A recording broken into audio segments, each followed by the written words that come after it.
navukiye muri Ruhondo. Ruhondo ni kera ubwo yari perefegitura ya Ruhengeri, ubwo ni mu majyaruguru y'igihugu. Itariki ya 20 z'ukwezi kwa kabiri muri 1961 niho nize amashuri abanza. Noneho amashuri yisumbuye icyiciro cya mbere nakigiye kuri Shyira. hari article nanditse twiga kuri Shyira muri 70 na hagati ya 74 na 5 na 6.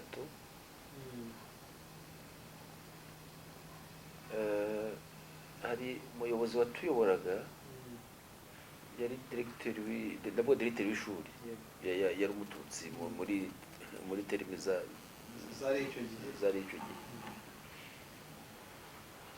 Noneho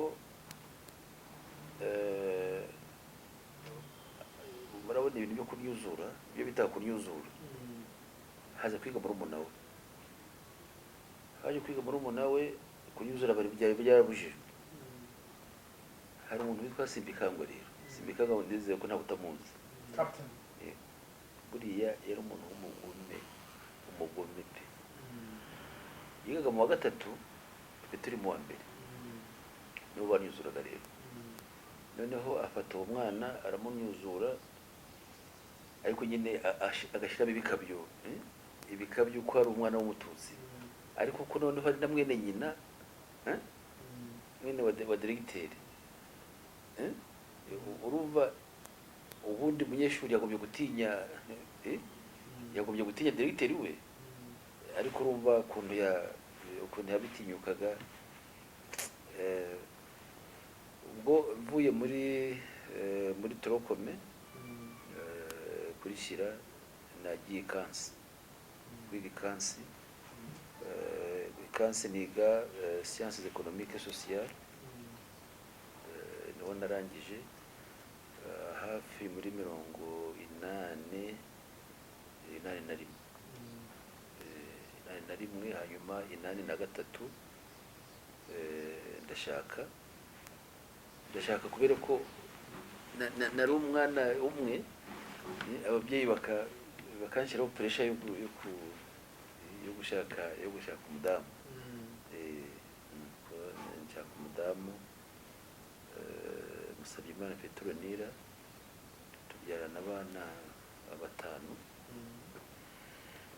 Hanyuma ariko twongeyeho undi minisitiri w'intebe muribuka dufata umwanzuro wo kuvana abana mu bigo by'imfubyi. Twafashe umwanzuro nyine wo gufata umwana umwe tumuvana ku Nyundo. Umwana w'imfubyi tutazi nyina, tutazi se, naho yabaga batazi se na nyina. Tumwita Maniriho Alain, bongeraho Tambi. Maniriho Alain Tambi ni igitamiri cyo ni ururimi rwo mu Buhinde ruvuga petit frère. Hari umwana wacu wigaga mu Buhinde, noneho yumvise ko twazanye umwana ahita mwita Tambi, nyine bivuga petit frère. Bigaragaza mbese ko muri famille abana bamwakiye neza. Ubu ni umwana ukura neza, ameze neza, amaze kugira imyaka hafi 8. Bariga neza. Nyuma yaho ibyo nababwiraga byo kwiga kera, narangije humanité, donc amashuri yisumbuye ufite très grande distinction, ariko banyima bourse. Nsaba bourse, ariko abandi twarangije kimwe bo mu Bushiru. Icyo gihe mu Bushiru bari bafite nka 50%, 60 baje kwiga hanze, bose bagiye kwiga hanze. Ubwo nababurije gutegereza imyaka 3. Mfite umudamu, nagiye kwiga muri Université y'u Rwanda i Butare. nagiyeyo muri 87 kugeza 89. Ndangiza ubwo ndangiza baccalauréat, premier cycle ya baccalauréat muri science sociale. Narangije mfite très grande distinction. Nyirangije banyuma kuja muri deuxième cycle. Uko byagendaga icyo gihe hazamo nyine ibintu bya politiki, bavugaga ko abantu aho twe dutuye hano ni nka agace ka Rwaza. Rwaza rero kubwa Kayibanda yagize abantu benshi bize. Yagize abantu benshi bize kubwa Kayibanda kubera ko twari dufite ministre witwaga Bicamumpaka Baritazari, n'abampakaniye Lazaro n'abandi. Noneho bituma kubwa Habyarimana abantu batuye Rwaza nabo babashira mu bantu batagomba kubona amashuri. Ariko ubwo atari amoko, ubwo hari igice cy'amoko hakaba n'uturere. Ubwo rero twagomba kubona amashuri nk'abandi. Ubwo mbura bursa yo kujya muri troisième cycle. Hari ukuntu rero namenyanye n'umuntu witwa Archbishop Coline. Deuxième cycle. Hari ukuntu namenyanye na Bishop n'uwari na Coline. Coline muramuzi, yabaye musenyeri ego. Icyo gihe yazaga mu Rwanda, nanjye umwangilikani, noneho na papa yari umupasitori. Ubwo hajemo igipasitori, hazamo n'ubwangilikani, turamenyana. Yari musenyeri i Lubumbashi, yari musenyeri wa Lubumbashi. Aba ari unsabira anyandikisha muri Université y'u Lubumbashi, njya kwigayo muri 90. Navuye ko intambara ko igihugu yateye nari hano muri 90. Ubwo nagiye nsanga narakerewe, abandi baragezeyo mbere. Acakira inscription, aranyandikisha, ndirihira ku mafaranga yanjye. Ariko hano abasenyeri ba hano basigara processing kugira ngo mbone bourse ya leta. Nyuma anabonye bourse ya leta. Leta yandihiye imyaka 2, nirihiye umwaka umwe, noneho leta indira imyaka 2. Icyo gihe rero muri iyo periode ikintu nibuka kiri very important, nibuka cyafashije, nagiye narakerewe. Ibyo babwira ngo abanyapolitiki n'abaturage burya imyumvire somehow ibitandukanye. Ngezeyo narakerewe, ariko nsanga abantu bari yo nibura muri faculty nigagamo, kuko nagiye kwiga sociology. Nabyo mbigendereye kubera ibyo naranyuzemo bituma mpitamo kwiga sociology. Imibereho y'abantu n'imibanire y'abantu. Abantu bamfashije, donc ubwo ndaje muri logique yandi ya kera n'abatutsi nasanzeyo.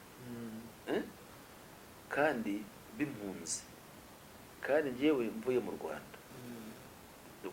Ndashaka burya ndagishimangira kuko ubumwe bw'abanyarwanda nangwa se ubunyarwanda ni ikintu gikomeye.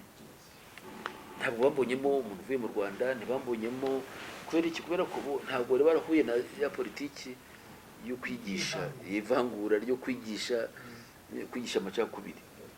Babonye n'umunyarwanda ujeba ururimi rumwe, baranyishimira. Noneho nagomba gufata note rero icyo nshaka kuvuga.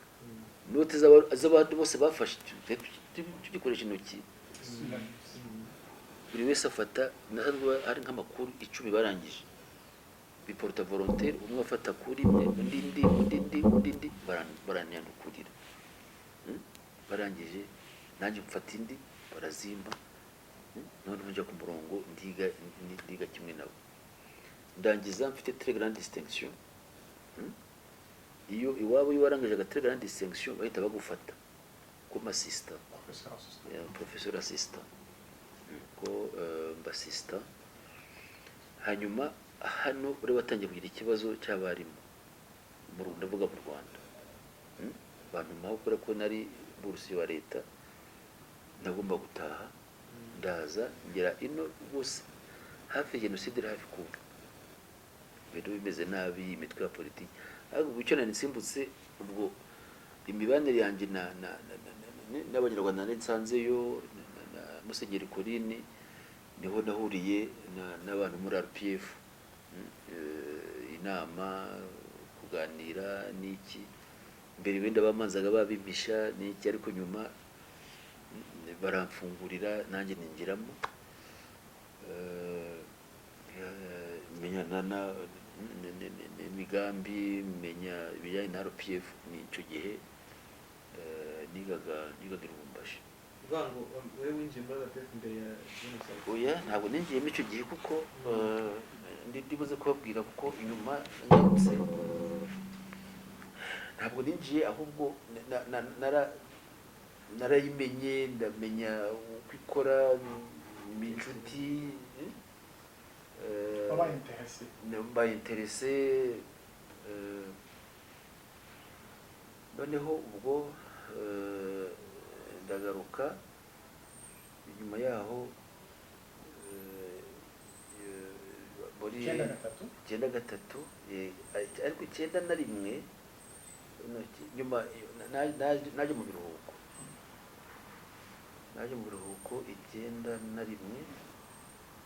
naje muri 90 mu gihe 91 njye kureba umudamu yari menase yagire bamwita umututsikazi n'iki ndaza kugira ngo ndebe situation uko imeze n'iki hari article nanditse ko n'abafaransa bantangiriye ku mupaka Igoma noneho bakabereka passport bakayanga ubashaka indangamuntu njye nta ndangamuntu nari mfite ubwo indangamuntu niyo yabaga yanditsemo ubwoko passport ntabwo bwabwa bwanditsemo baranga nsubiye Igoma noneho nsubiye Igoma ndayeyo mfata imigambi yuko ndagaruka mu gitondo nzana none narakaye nzambatera amahane babonye mbateye amahane habaga hari abafaransa ariko iruhande habaga hari abasirikare ba Exfar bafatanyije kurinda umupaka ubwo habaga hari umufisiye rero uwicaye urimo ugenda ukemura ibibazo byavutse baramujyanira ndamusobanurira njye iwacu n'ibiki barandika ngira kuri za bariyeri nyine ariko banyandikira n'agapapuro gatuma nta muntu ariko ubu nyuma yaho nsubirayo maze kumushyira ahantu hari safe nuko nsubira ku ishuri ndagaruka ndigisha muri universite maze kwigisha niho jenoside yaje njye nakoraga muri ndavuga nyuma y'intambara nakoraga muri GIZ nkora muri GIZ nkora muri Catholic Youth Services maze gukora muri Catholic Services nabyo ubwo ni ibindi nari cadre umukozi mukuru muri iyo miryango namaze muri Oxfam nakoze muri Oxfam maze gukora muri Oxfam nkora muri GIZ nkora no muri Catholic Youth Services noneho ndi muri Catholic Youth Services nayoboraga umushinga i Butare umushinga komatanye development integre noneho niriwe muri field nimugoroba naratelefoni arambwiye ngo bangize ngo secrétaire executive wa Electoral Commission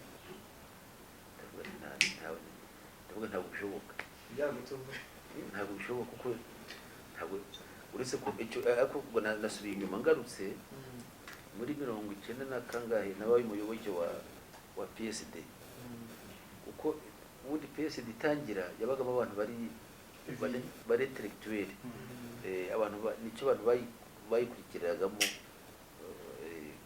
ariko nyuma nza guhindura muri RPF. Icyo nashaka kuvuga ni iyo nzira umuntu yanyuzemo, wabonaga nyine uko u Rwanda bigenda rukura. Ariko icyo nababwiriraga icyo gihe ngo ni experience nagize njya muri Electoral Commission, ntabwo byari byoroshye. Icya mbere byarantunguye, bya bindi bavuga ngo umuntu ngarakuzi ngo yakuzamuye, nta muntu warunze, nta muntu nziranye nawe. Uko banyidentifyinze ntabwo mbizi, kugeza ubu simbizi. Ahubwo nashatse kugira resistance, kuko numvaga nshaka gukomeza kariyeri muri organisation internationale za NGOs, nazo ziri internationale. Ariko nabo nakoraga muri Catholic Relief Service ntibashaka kundekura. Noneho bandika ibaruwa ko government icyo gihe yari Nyando Desire niwe wari minisitiri wo government. Noneho nabo barabasubiza bavuga ati noneho igihugu gifite priority ku muturage wacyo.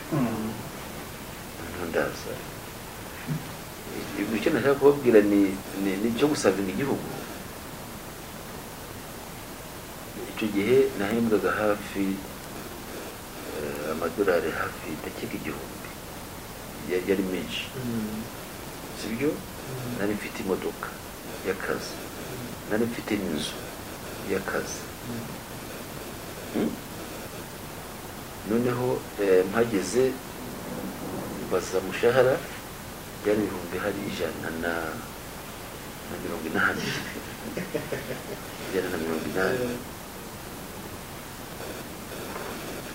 Kubera ko iyo nyine wiyemeje ikintu uravuga nti okay, uko bampamagaye gusavinga igihugu ngomba kugisabinga, inyungu ziri personal ndazihorera. Ariko urumva mu rugo ntibabyumvise, mu rugo ari abana ari ntabwumvaga ibi, ntabwo yaranyeganyize byo cyane rwose cyane.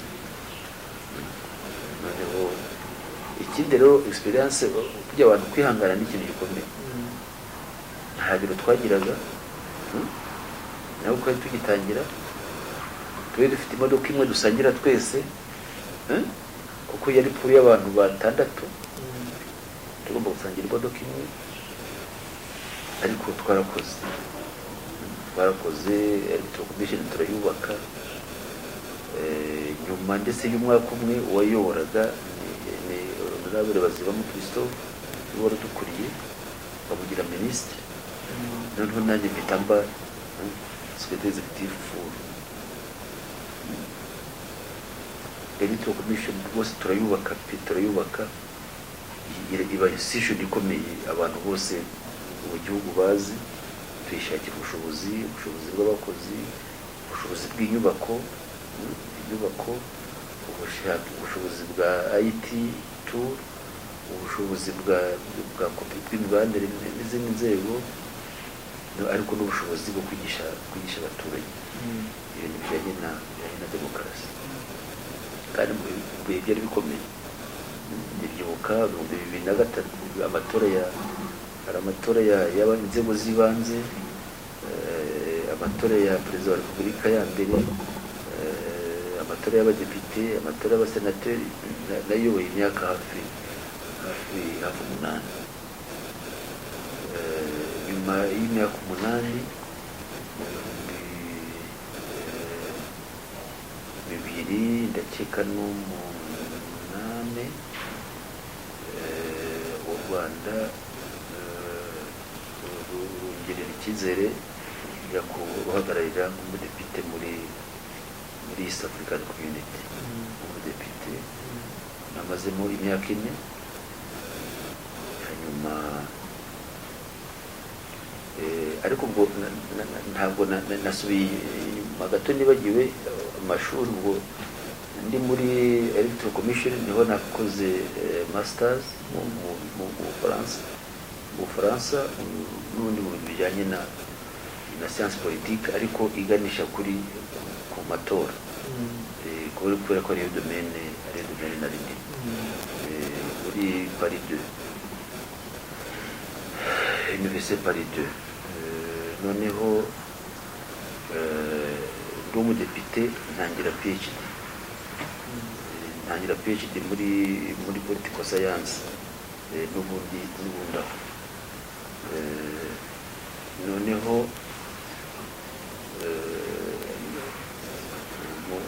ubwo navuye maze imyaka mu 2010 niho naje noneho mba minisitiri w'uburezi byaranshimishije ariko nabyo byarantunguye ntabwo sinari mbizi nari Arusha ba telefone bambwira ko muri secretariat bankeneye yacu ya RPF ndagenda bampa information ko nyakubahwa perezida wa repubulika yagiriye icyizere cyo kuba minisitiri w'uburezi nabyo byarantunguye noneho ndakora ndasanga narishimye ariko kuko iby'uburezi narabikundaga ninjiramo nishimye ninjiramo rwose nzi ko mfite umuhate kugira ngo biteze uburezi imbere cyane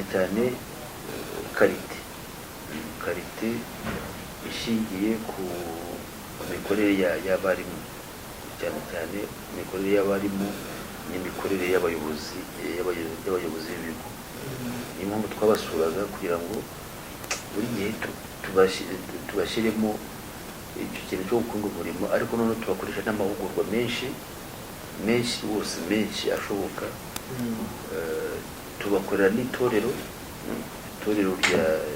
ry'abarimu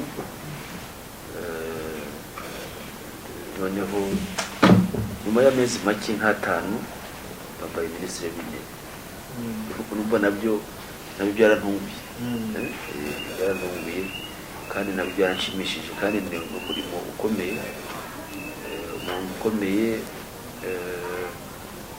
namaze imyaka 4 na minisitiri w'intebe imyaka 4 irenga hanyuma naho iyo periode nayo irimo amasomo menshi amasomo cyane ajyanye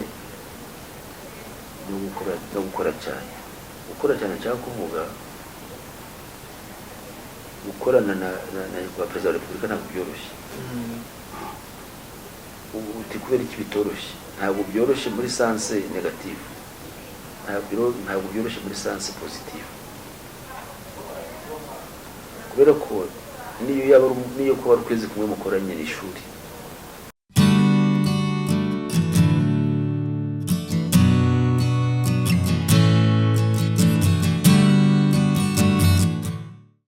kugira ngo umuntu abisobanure neza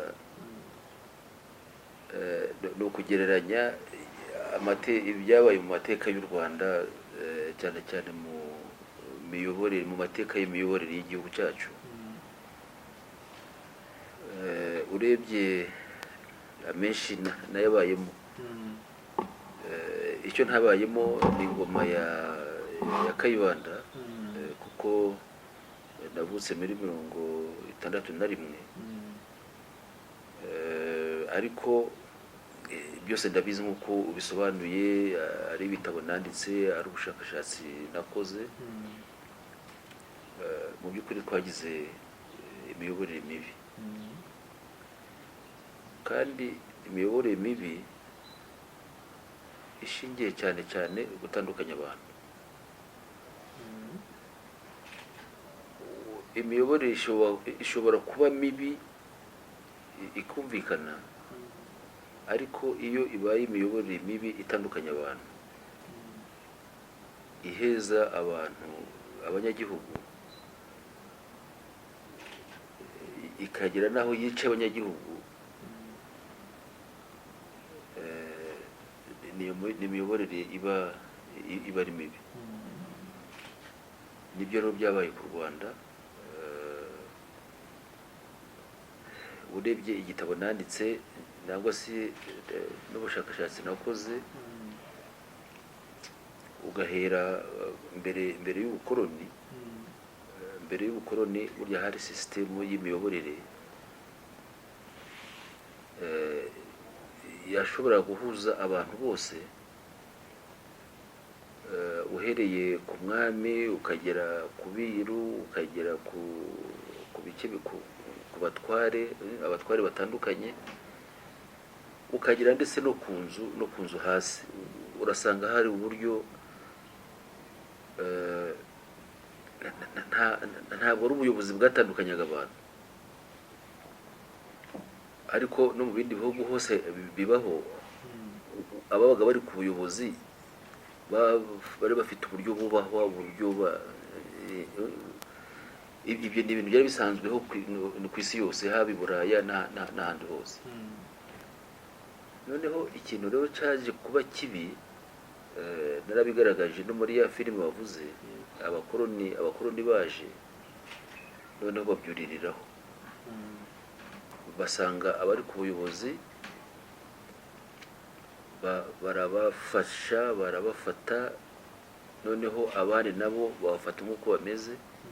Nibyo wabonaga bapima amazuru, bakibwira ko uko umuntu akozwe,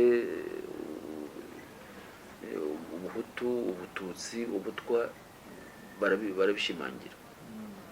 Noneho babishimangira no mu mibereho, haba mu buyobozi ndetse no mu bukungu. Ibyo barabikuririza kandi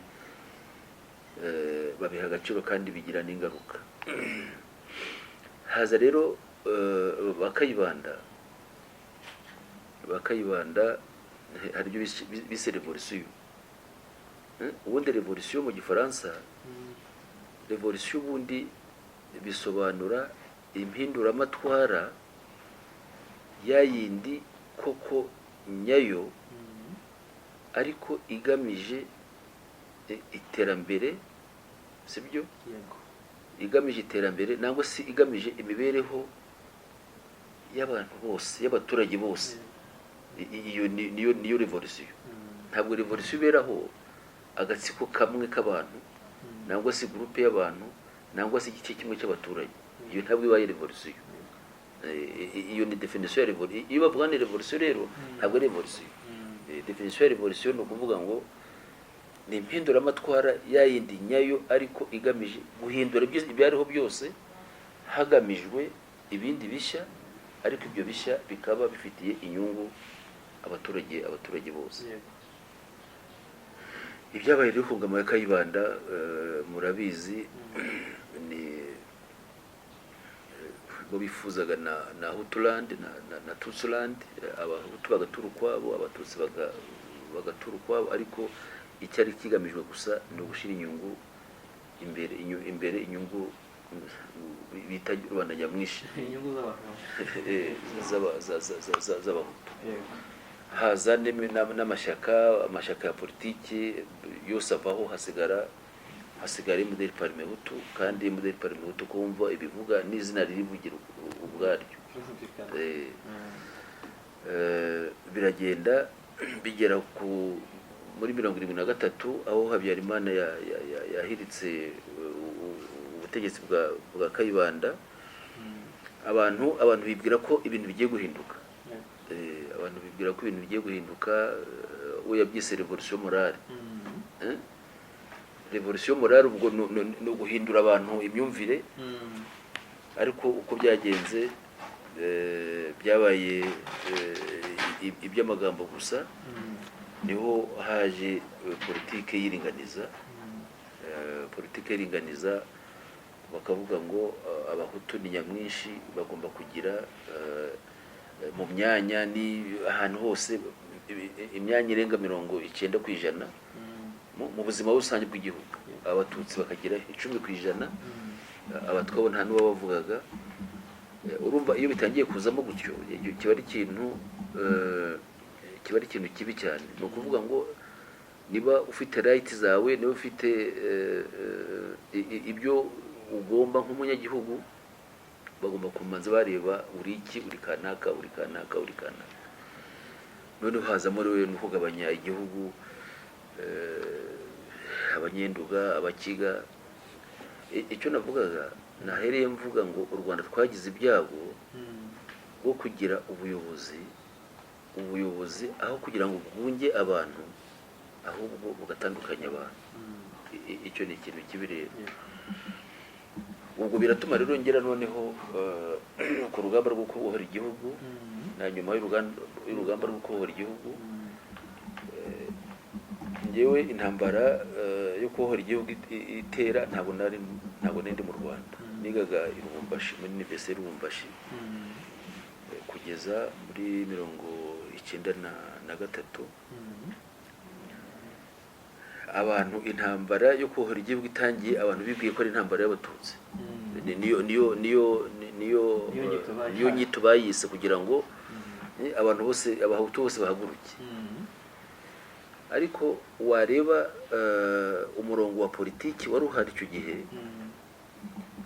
kandi nishimira ko na nyuma wakomeje, ni umurongo wo guhuza abanyarwanda. Ni umurongo wo kongera kurema igihugu kimwe. Mu gifaransa nibyo bita nation, mu cyongereza ni nation, nangwa si nation state. Igitabo nanditse nicyo nanditse nyine, uburyo bwo kubaka nation state, bwo kongera kubaka igihugu. Cyitwa building a model nation state. Yego. Ubwo rero kujya muri uwo murongo, nangwa se niyo ufashe amahame 9 ya RPF, ari amahame 9 ya RPF, arashimangira cyane ubumwe bwa bene gihugu. Noneho ubwo bumwe bwa bene gihugu n'ubuyobozi bukabigiramo uruhare, ariko kandi ubwo buyobozi bukaba ari ubuyobozi bukorera inyungu y'abaturage. Noneho icyo umuntu yavuga centre y'imiyoborere ikaba umuturage. Centre y'imiyoborere ikaba umuturage. Ni ukuvuga ngo ufata umuturage umushyire muri centre, noneho icyiza cyose kize ariwe kigamije guteza imbere. Ibyo rero ni ikintu gikomeye cyane. Nibwira ko twashimira n'imiyoborere y'ibihe turimo, kandi nkibwira ko igikenewe tugomba gushyiramo imbaraga ni ukwigisha abantu n'urubyiruko bose bakajya muri uwo murongo. Kuko iyo abantu bashyize hamwe, n'ibindi biraza, n'ibindi birakunda. Ideoloji ni intekerezo, sibyo? Wamara kugira ideoloji, hamara kubaho ideoloji, hakabaho kwisangira n'abandi. Wamara kwisangira n'abandi, hagashyirwaho inzego n'abantu bo kwishyira mu bikorwa. Noneho turebe kuva nyuma ya 1994,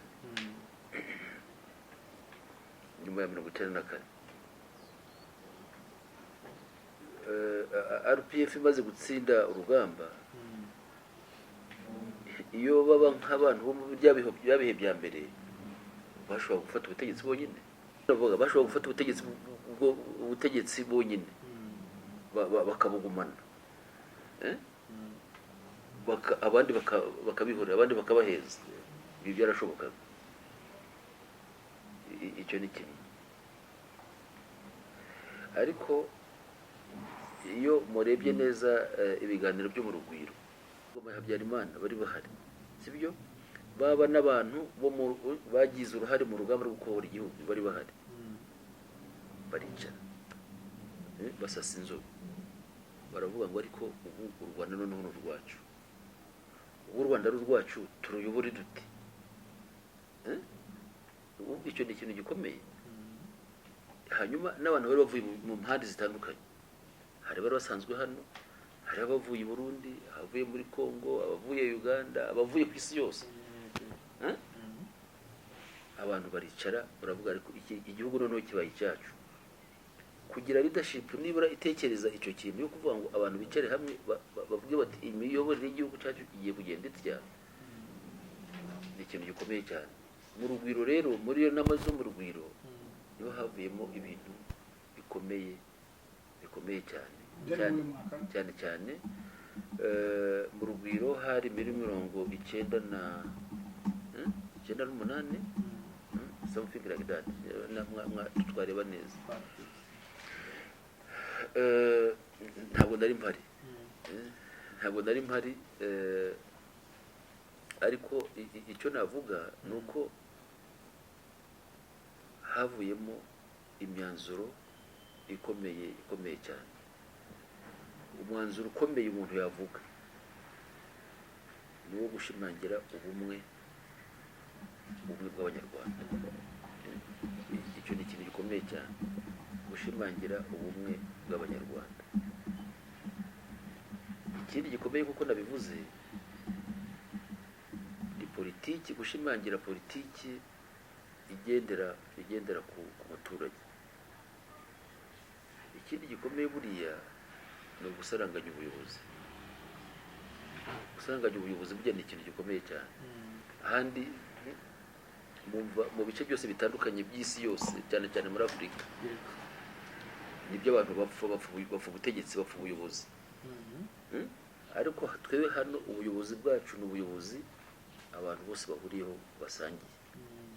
Ni n'igitangaza nk'ubu kubona nko mu nteko ishinga amategeko imitwe ya politiki yose dufite mu Rwanda yemewe, yose irimo, nta handi biba.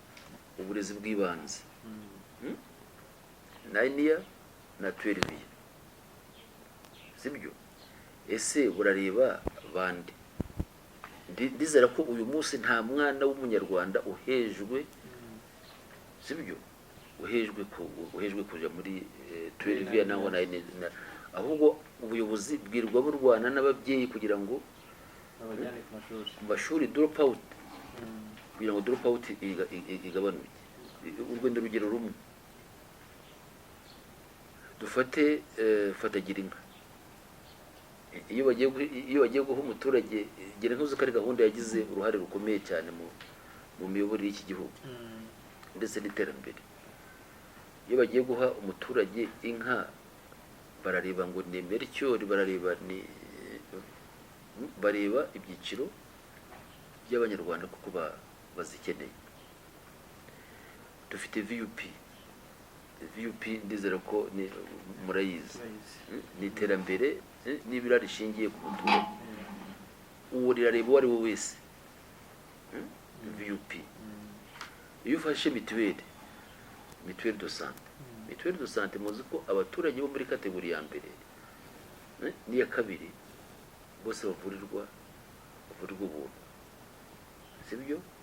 Leta ibatangira contribution. Iyo bagiye gutanga contribution ntabwo bareba ngo ni kanaka ava mu bwoko runaka, ava mu gice runaka, avuye mu majyaruguru, avuye ni umunyarwanda uwo ari we wese, ariko bigamije iterambere rye. Ni politiki nyinshi ziriho, twahoze tuvuga BDF ni gahunda yo guteza imbere urubyiruko n'abagore. Ibyo murabizi.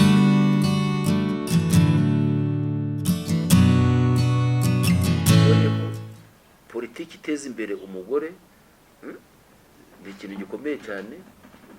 Abagore muzika aribo benshi muri sosiyete, ariko n'umugani mu Kinyarwanda ngo ukurusha umugore akurusha urugo. Ibyo murabizi. Kumuha agaciro ni ikintu gikomeye cyane. Noneho uyu munsi igezweho n'urubyiruko ni rwinshi mu Rwanda, rurenze hafi 68-70%. izo ni gahunda zose ziza zisanga umuturage zikamuteza imbere. Noneho ukazana za sako ku murenge kugira ngo habe ibintu bya savings. Hari gahunda nyinshi koko ubona zigamije kuvana umuturage aho ari akazamuka hatitawe ngo ni kanaka. Uzi ko no muri za statistique ziriho uyu munsi kuvana nk'abantu mu bukene barenze miliyoni ukabavanamo gutya ukamenya ko bavuye ku ntambi imwe bakajya ku yindi. Icyo ni ikintu kiba gikomeye cyane. Icyo rero kimangira njyewe ni ukuvuga ngo ni imiyoborere ishyira hagati umuturage akaba center, sibyo? Ariko igikomeye cyane buriya iriya gahunda ya Ndi Umunyarwanda, yo kubaka umunyarwanda aho waba uri, uko waba ungana kose, waba mutoya, waba umukuru, waba umukire, waba umukene, sibyo? Waba mu kategori mu cyiciro gito, ariko icya mbere hejuru ukavuga ngo ndi umunyarwanda. Biriya bavugaga ngo umwe yavuye aha n'undi yavuye aha, sibyo? Biriya ni amaco ya politiki, ntacyo bivuze. Abanyamerika, ubu Amerika ituwe n'abantu batavuka muri Amerika, ariko ni puissance, sibyo? Ikindi migration ni normal. None uvuze ngo umwe yahageze mbere ngo undi yahagera nyuma, ngo wundi yahageze mbere si baba ngo nihiwe, ntabwo ari byo. Ibigoye birahari. Urishimira tujye nahize kuri iki, ariko nk'uko nabivuze, umuyobozi mukuru wacu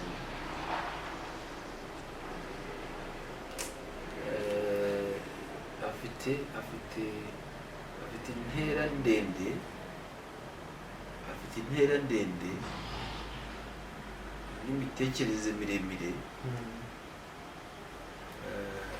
kugira ngo yigereho biragoye. Wumva icyo cyavuga kugira ngo afite ari imitekerereze ye, ari imikorere ye, ari cyane ibyo ashaka kugeraho, ibyo ashaka kugeraho vuba, kure kandi vuba. Bisaba umuntu, bisaba nyine umuntu ugomba kujya muri iyo nzira, bisaba umuntu ugomba kujya muri iyo nzira. Ibyo nababwiye ngo ni ishuri. Ibyo ubisabisidinze ukwezi kumwe, umwaka umwe, imyaka ibiri, imyaka itatu, imyaka ine, nta kindi cyakunanira mu buzima. Ndagihamya ko nta kindi cyakunanira mu buzima. Noneho ubwo iyo ni satisfaction yanjye.